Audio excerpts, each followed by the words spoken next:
Party से उप मुख्यमंत्री होंगे नहीं होंगे, मंत्री कौन होंगे, कितने होंगे, ये तमाम बातें अभी गठबंधन के भीतर चर्चा होनी बाकी है। जैसे ही ये चर्चा होगी इसकी जानकारी भी आप सबके साथ साझा की जाएगी। बिहार की सियासत में जाति हमेशा दशकों से सत्ता के समीकरण तय करती रही है, लेकिन 2025 के विधानसभा चुनाव के नतीजों ने पहली बार यह सवाल उठाया है कि क्या राज्य को एक ऐसा नेता मिल रहा है जिसकी अपील जाति रेखाओं से परे है। ये नेता चिराग पासवान है, एक ऐसा चेहरा जिसकी राजनीति 2020 की सबसे कठिन असफलता से गुजरकर 2025 में सबसे जोरदार कमबैक का रूप ले चुकी है।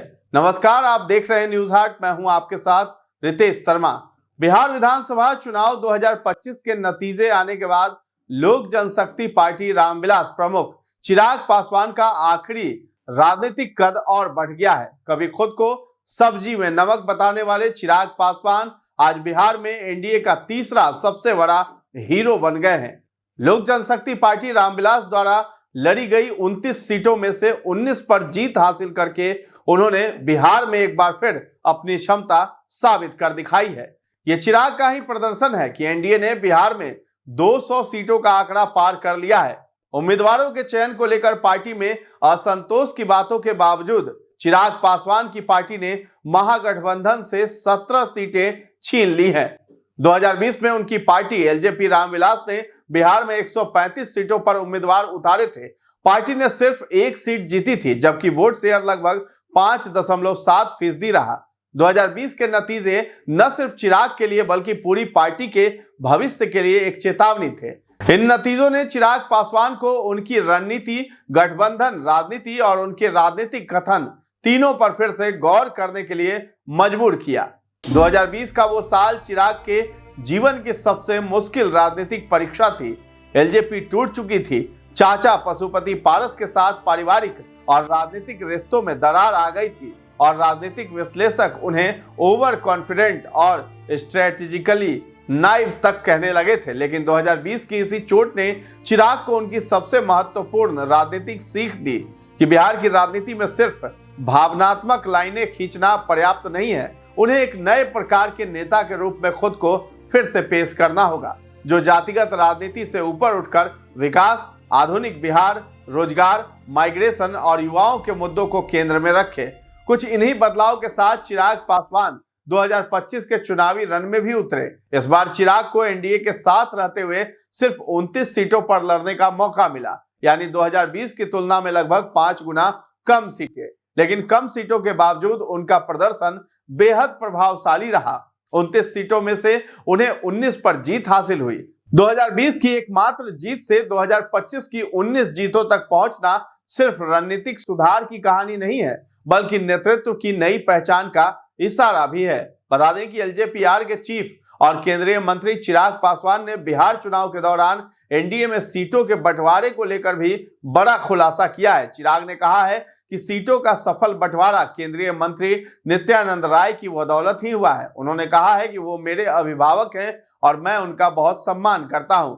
चिराग ने मीडिया से बात करते हुए कहा कि वो मेरे अभिभावक हैं, यानी कि केंद्रीय मंत्री नित्यानंद राय, और इनका साथ मुझे निरंतरता में चाहिए। चिराग ने कहा है कि अगर चुनावी दृष्टि से देखें तो शुरुआत उसी दिन से हुई जिसका आपने जिक्र किया। यह आए तुरंत इन्होंने पूरा नेगोशिएशन फाइनल करवा दिया। बीच में 1-2 बार मुलाकात करके इन्होंने पूरे कैंपेन को सुचारू रूप से आगे बढ़ा दिया। अब जब सारी चीजें संपन्न हो गई तो फिर एक बार मुलाकात करके मैंने इनको धन्यवाद कहा है। वहीं केंद्रीय मंत्री नित्यानंद राय ने कहा है कि हम लोग प्रधानमंत्री नरेंद्र मोदी के प्रेरणा में काम करते हैं। वहां विचार भी बहुत पवित्र होता है और सफलता भी बहुत निकट होती है। बता दें कि बिहार विधानसभा चुनाव 2025 के लिए जब एनडीए में सीटों का बंटवारा हुआ था, तब कई लोगों को इस बात पर हैरानी हुई थी कि चिराग की लोक जनशक्ति पार्टी रामविलास राज्य में 29 सीटों पर चुनाव लड़ रही है। इस बंटवारे के तहत बिहार की 243 सीटों में बीजेपी और जदयू को बराबर 101 सीटें मिली। वहीं अन्य सहयोगी दल जैसे जीतन राम मांझी की हिंदुस्तानी आवाम मोर्चा सेक्युलर और उपेंद्र कुशवाहा की राष्ट्रीय लोक मोर्चा के हिस्से में 6-6 सीटें दी गई। शुक्रवार को आए बिहार विधानसभा चुनाव के नतीजों ने एक बार फिर से साबित कर दिया है कि चिराग के मामले में एनडीए ने कोई गलती नहीं की। एलजेपीआर को इन चुनाव में 19 सीटों पर जीत मिली। इसे दूसरे नजरिए से देखें तो चिराग की पार्टी के पास राज्य के सबसे प्रमुख विपक्षी दल आरजेडी से महज 6 सीटें कम हैं। तो इसके साथ ही आपको बता दें कि बिहार चुनाव में 19 सीटें हासिल करने वाली लोक जनशक्ति पार्टी रामविलास को लेकर कयास लग रहे हैं कि वो अगली सरकार में डिप्टी सीएम के पोस्ट पर दावा कर सकती है। अब इस पर केंद्रीय मंत्री चिराग पासवान ने अपना स्टैंड भी क्लियर कर दिया है। सर, बड़ा मजबूत प्रदर्शन रहा लोजपा का नई सरकार में उप मुख्यमंत्री को लेकर दावेदारी है। लोजपा उप मुख्यमंत्री का पद लेगी। जैसा मैंने कहा कि हमारी पार्टी मर्यादाओं के लिए जानी जाती है और मैंने कभी भी गठबंधन धर्म की मर्यादा को नहीं तोड़ा है। मैंने कभी भी कोई जानकारी ऐसी साझा नहीं की जो गठबंधन के भीतर जिसको लेकर सहमति ना बन गई हो। ऐसे में जब सीटों की संख्या पे चर्चा हो रही थी, जब सीटों का चयन, जब तक प्रत्याशियों के नाम फाइनल नहीं हुए, मैं आप लोगों के बीच आया नहीं था। ऐसे में ये भी तमाम वो बातें हैं जो गठबंधन के भीतर जिनको लेकर चर्चा होना अभी बाकी है। पार्टी से उप मुख्यमंत्री होंगे नहीं होंगे, मंत्री कौन होंगे, कितने होंगे, ये तमाम बातें अभी गठबंधन के भीतर चर्चा होनी बाकी है। जैसे ही ये चर्चा होगी इसकी जानकारी भी आप सबके साथ साझा की जाएगी। एक प्रेस वार्ता में चिराग ने उप मुख्यमंत्री के सवाल पर कहा है कि गठबंधन धर्म को पालन करेंगे, इस पर अभी चर्चा नहीं हुई है। उन्होंने कहा है कि नई सरकार में संकल्प पत्र के एजेंडे को पूरा करेंगे। सरकार में पार्टी की भूमिका को लेकर अभी चर्चा के बाद तय करेंगे। प्रेस वार्ता से पहले चिराग सीएम नीतीश कुमार से भी मिलने पहुंचे थे। सीएम से मुलाकात के बाद उन्होंने कहा था कि मुख्यमंत्री से मुलाकात के बाद मैं उन्हें व्यक्तिगत रूप से बधाई और शुभकामनाएं देने आया था। मुख्यमंत्री नीतीश कुमार के नेतृत्व में एनडीए ने ऐतिहासिक जीत हासिल की है।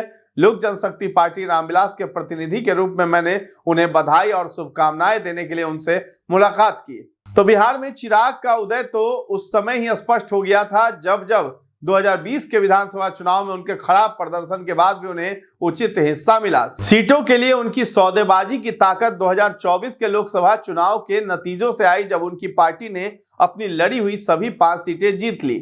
चिराग की इस राजनीतिक पुनर्जन्म की कहानी का सबसे अहम हिस्सा यह है कि उनकी अपील अब सिर्फ पासवान वोट बैंक तक सीमित नहीं रही। शहरी मतदाता, पहली बार वोट करने वाले युवा, राज्य के बाहर काम करने वाले प्रवासी परिवारों के वोट और ओबीसी ईबीसी वर्ग का एक हिस्सा, इन सभी समूहों में 2025 में चिराग के लिए एक साफ रुझान दिखा है। यह बदलाव उनकी छवि में आए रूपांतरण का ही नतीजा है। 2020 के भावुक, विवादास्पद एंटी नीतीश नैरेटिव से आगे बढ़कर उन्होंने खुद को एक विजनरी यंग लीडर के तौर पर पेश किया, जो बिहार के लिए नई ऊर्जा और नए अवसरों की बात करता है। उनकी सोशल मीडिया रणनीति, तेज कम्युनिकेशन स्टाइल, अपने पिता रामविलास पासवान की विरासत को मॉडर्न पॉलिटिकल टोन में पेश करना और प्रधानमंत्री नरेंद्र मोदी के साथ तालमेल, ये सभी चीजें उनकी नई रणनीति को आकार देते हैं। चिराग ने यह भी समझा कि गठबंधन की राजनीति बिहार में स्थिरता और विश्वसनीयता की कुंजी है। यही वजह है कि 2025 में एनडीए के अंदर उनकी भूमिका और प्रभाव पहले से कहीं ज्यादा दिखाई दी। मौजूदा दौर में मायावती और मांझी जैसे अन्य दलित नेता जब अपनी उम्र की ढलान पर हैं, ऐसे में चिराग पासवान एक प्रमुख चेहरा बनकर उभरे हैं। उनकी इस जीत ने उनके चाचा पशुपति पारस रामविलास पासवान की विरासत पर किए जा रहे दावे को भी लगभग खत्म कर दिया है। तो जानकारी के लिए आपको बता दें कि राजनीति में आने से पहले चिराग ने 2011 में मिले न मिले हम से बॉलीवुड में कदम रखा था। 2014 में उन्होंने अपने पिता रामविलास पासवान को एनडीए गठबंधन में शामिल होने के लिए राजी किया। इसके बाद 2014 के लोकसभा चुनाव में वो जमुई से सांसद चुने गए। बाद में 2019 के चुनाव में भी वो जमुई से ही सांसद बने और 2024 में अपने पिता के गढ़ हाजीपुर से चुनाव लड़कर केंद्रीय मंत्री बने। तो 42 साल के चिराग 2030 में होने वाले बिहार चुनाव में एक बड़ी भूमिका में नजर आ सकते हैं। एलजेपी रामविलास पासवान ने 19 सीटों पर जीत दर्ज कर ली है। इस लिहाज से पार्टी का स्ट्राइक रेट 68% से अधिक रहा और 2020 की तुलना में सीटों में 1800% की बढ़ोतरी दर्ज की गई। ये प्रदर्शन न केवल चिराग की रणनीति को सही साबित करता है, बल्कि उन्हें एनडीए में एक मजबूत शक्ति केंद्र के रूप में स्थापित भी करता है। तो इस बार एनडीए ने उन पर जो भरोसा जताया वो न केवल सही साबित हुआ, बल्कि चिराग की राजनीतिक ताकत को और बढ़ा गया। पीएम मोदी से अपनी नजदीकी को उन्होंने स्वयं एक बार मैं मोदी जी का हनुमान हूं कहकर व्यक्त किया था और चुनावी नतीजे बताते हैं कि एनडीए ने उन पर जो दाव खेला वो पूरी तरह सफल रहा है। एनडीए के भीतर अब उनका कद और मजबूत हुआ है और माना जा रहा है कि आने वाले वर्षों में चिराग पासवान बिहार की राजनीति में एक निर्णायक भूमिका निभा सकते हैं। अब सवाल यह है कि क्या चिराग वास्तव में पोस्ट कास्ट नेता बन गए हैं? यह कहना अभी जल्दबाजी होगी कि उनकी राजनीति पूरी तरह जाति मुक्त हो गई है, क्योंकि बिहार में जाति पूरी तरह गायब नहीं होती। लेकिन यह भी साफ है कि 2025 में चिराग की प्राथमिक पहचान जातिगत नेतृत्व की नहीं बल्कि विकास, युवाओं की आकांक्षाओं और बिहार के भविष्य की राजनीति बन गई है। तो 2020 की हार अगर चिराग को तोड़ सकती थी तो 2025 ने उन्हें दोबारा खड़ा किया, इस बार एक ऐसे नेता के तौर पर जिसकी भूमिका न सिर्फ एनडीए में बल्कि बिहार की नई पीढ़ी की राजनीतिक कहानी में भी निर्णायक होती जा रही है। ये कहना गलत नहीं होगा कि 2020 की असफलता ने ही 2025 वाला नया चिराग बनाया, एक ऐसा चिराग जो जाति से आगे बिहार के भविष्य की राजनीति की ओर बढ़ रहा है। तो 2030 में तेजस्वी बनाम चिराग हमें देखने को मिल सकता है। एलजेपीआर की यह सफलता न केवल वर्तमान चुनाव में एनडीए की जीत की कुंजी बनी है बल्कि 2030 के विधानसभा चुनाव के लिए बिहार की राजनीति में एक नई प्रतिद्वंदिता का संकेत भी देती है। राजद नेता तेजस्वी यादव और चिराग पासवान दोनों ही युवा चेहरे हैं, दोनों का अपना जनाधार है और दोनों ही बिहार की भावी राजनीति में शीर्ष पद के दावेदार माने जा रहे हैं। तो फिलहाल इस खबर में इतना ही है। न्यूज़ हाट के साथ बने रहें और अभी तक हमारे चैनल को आपने सब्सक्राइब नहीं किया है तो जरूर कर लें। धन्यवाद।